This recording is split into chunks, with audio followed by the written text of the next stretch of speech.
Hi, good evening. This is Wen, and I'm going to share about our journey in desiring to have a baby.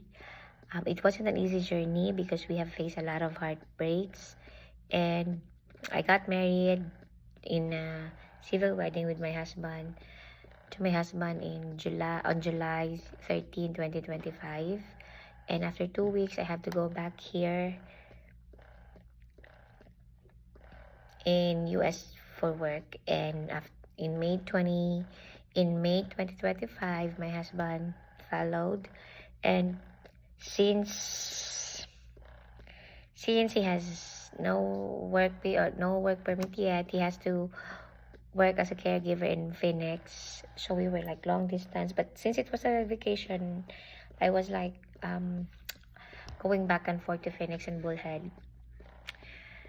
It was in July 9 when I've learned that I was pregnant. So when we celebrated I showed him the PT uh, during our first year anniversary. We were so happy.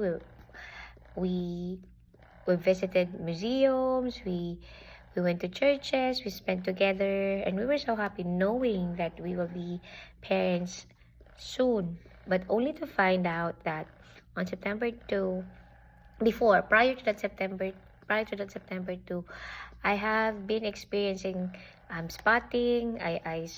Spotting on my and then I called my OB. They would just tell me that if the bleeding gets worse, just go to ER with no further explanation or something like that. In September 2, I was bleeding too much and I couldn't take it anymore, so I asked my friends to send me to Warm Sea, which I just lost, and told me that I found out that I really lost the baby.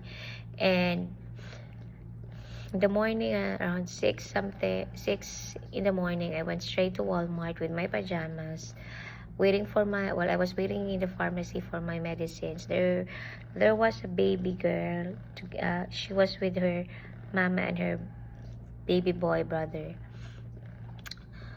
and she approached me, grabbed my hand, said hi, grabbed my hand, kissed my hand here, and hugged me and said, "I love you." Like I felt like I was comforted by God through that angel. Remember,